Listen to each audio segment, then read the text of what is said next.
नमस्ते दोस्तों, कैसे हैं आप सब। उम्मीद है कि आप सभी ठीक होंगे। दोस्तों, पूरी धरती में 71% पानी है और केवल मात्र 29% मिट्टी है, और इसी के बीच लोग मोहल्ले बनाकर अपना जीवन गुजारा करते हैं। हमारा महासागर इतना विशाल और गहरा है कि उसके सामने हमारी कल्पना भी असफलता हो जाती है। न जाने कितने राज इस गहरे समुद्र में छिपे हैं।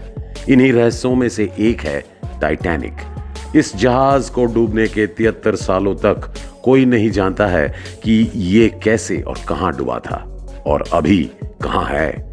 ये विशाल जहाज साल 1912 की 15 अप्रैल में डूब गया था, जो 73 साल बाद यानी 1985 में ये जहाज मिला था।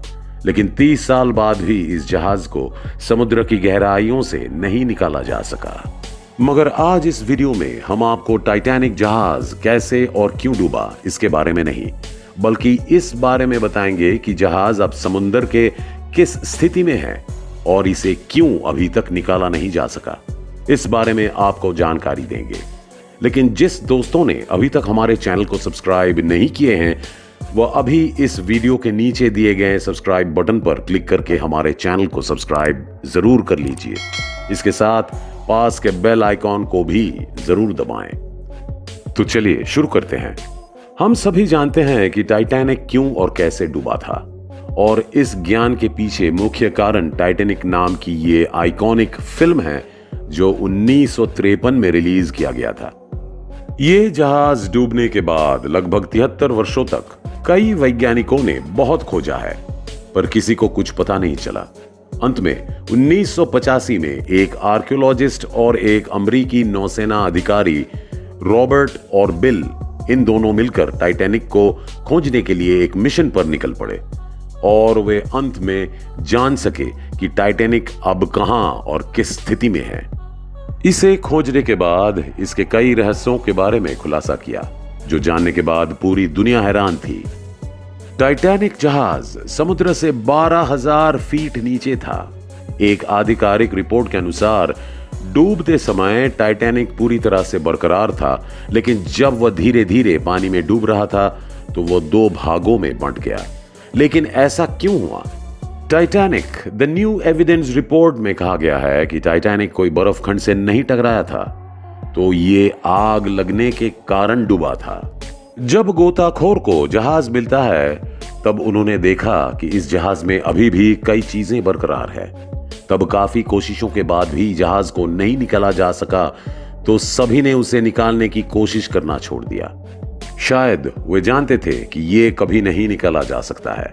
यहां तक कि वर्तमान दिनों आधुनिक उपकरणों द्वारा भी संभव नहीं है। ये अभी भी समुद्र के नीचे है। एक सामान्य जहाज को समुद्र से जैसे निकाला जा सकता है, लेकिन टाइटैनिक को इस तरह से निकालना असंभव है, क्योंकि ये 2 भागों में अलग होकर डूबा था। लेकिन हाईटेक सबमरीन और शक्तिशाली चुंबकीय प्रणाली के माध्यम से देखा जा सकता है, मगर इसमें कई समस्याओं का सामना करना पड़ेगा, जिसका पहला है टाइटैनिक का वजन। टाइटैनिक जहाज का वजन 1,43,000 टन से अधिक है, जो बहुत अधिक है। फिर पानी की धाराएं आती है, जो इसका वजन को कहीं ज्यादा बढ़ा देता है। टाइटैनिक जहाज इस जगह पर डूब गया था जहां पानी की गहराई बहुत अधिक थी। वहां से सिर्फ 1 वर्ग मीटर दूर किसी भी चीज को लाने के लिए लगभग 392 न्यूटन चुंबकीय शक्ति की जरूरत थी, और वैज्ञानिकों ने अभी तक ऐसी चुंबकीय शक्ति नहीं बना पाए जिसके द्वारा टाइटैनिक को बाहर लाया जा सके। शुरू में वैज्ञानिकों के पास टाइटैनिक को बाहर निकालने का कोई योजना नहीं थी, इसलिए उन्होंने टाइटैनिक को बाहर निकालने के लिए बहुत सारे मजेदार तरीकों का उपयोग करना शुरू कर दिया, जिसमें पहली सूची में थी पिंग पोंग बॉल के माध्यम से टाइटैनिक को बाहर निकालना। वैज्ञानिकों ने योजना बनाई कि ये टाइटैनिक जहाज को पिंग पोंग बॉल से भर देंगे। फिर ये बॉल पानी के संपर्क में आकर जब फूल जाएगा, उसके साथ टाइटैनिक जहाज भी ऊपर आ जाएगा, और वे इस जहाज को एक सबमरीन या बड़े चुंबक के माध्यम से उठा लेंगे। लेकिन वे भूल गए हैं कि ये पिंग पोंग बॉल समुद्र के अंदर जाने के बाद पानी की तीव्र धारा के कारण फट जाएगा। फिर उन्होंने बड़े बड़े गुब्बारों के माध्यम से अपनी योजनाओं को लागू करने की कोशिश की। यदि हजारों गुब्बारों में हीलियम गैस भर के इन्हें जहाज से बांधा जा सकता है, फिर ये गुब्बारे हवा के साथ साथ टाइटैनिक जहाज को भी ऊपर उठा लेंगे। लेकिन उन्होंने यह नहीं सोचा कि समुद्र में गुब्बारे के अंदर ये गैस कैसे भरे और गुब्बारे कैसे ऊपर आएगा। तब उन्होंने देखा कि बर्फ का घनत्व पानी से कम है, इसलिए उन्होंने सोचा कि टाइटैनिक जिस जगह पर हैं, अगर किसी भी तरह यहां बर्फ जमा किया जाए तो फिर जहाज पानी के ऊपर आ जाएगा।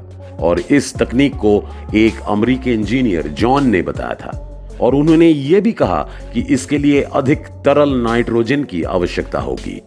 और यह तरीका बहुत सही थे, लेकिन अंग्रेजों के अनुसार इसमें आधा मिलियन तरल नाइट्रोजन की आवश्यकता होगी। फिर यह सवाल आया कि इतने सारे नाइट्रोजन को कैसे इतनी गहरी तक पहुंचा जाए। यह असंभव है, इसलिए यह तरीका भी कोई काम का नहीं था। फिर एक जहाज निर्माण कंपनी टाइटैनिक को बाहर निकालने के लिए एक खुफिया एजेंसी एक जानकारी देता है।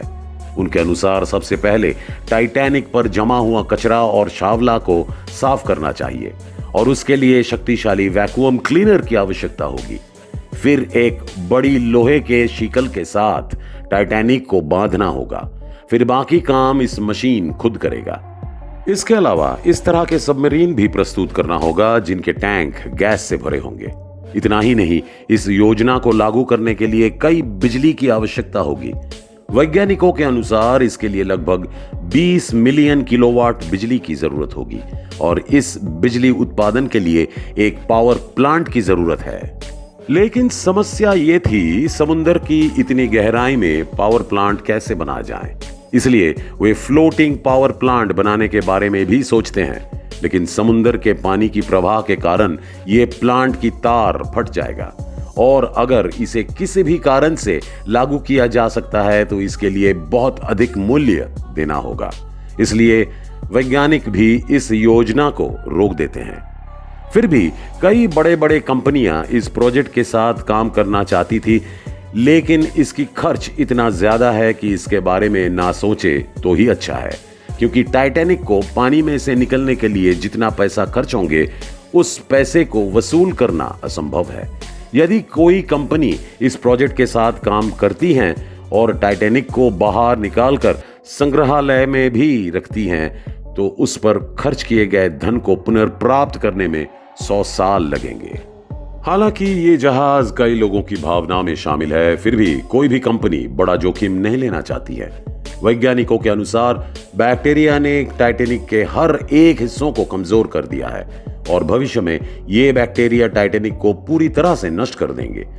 इसके अलावा टाइटैनिक अब कई समुद्री मछलियों का आश्रय बन गया है। 2001 में टाइटैनिक को अंडर वाटर कल्चरल हेरिटेज नामित किया गया था। सुना है कि टाइटैनिक जहाज को बाहर निकालने के लिए जितना पैसा खर्च होगा उन पैसों से इससे कई अच्छा जहाज खरीदा जा सकता है। इसलिए कोई भी कंपनी ऐसा गलती नहीं करेगा। इस जहाज को कभी नहीं निकाला जा सकता है और अगर इसे भविष्य में निकाला जा सके तो फिर भी इसके लिए बहुत अधिक मूल्य देना पड़ेगा। तो दोस्तों, आज का वीडियो बस इतना ही। उम्मीद करते हैं कि आपको ये वीडियो पसंद आया। अगर वीडियो पसंद आए तो इसे लाइक करें और अपने दोस्तों के साथ शेयर करें। धन्यवाद।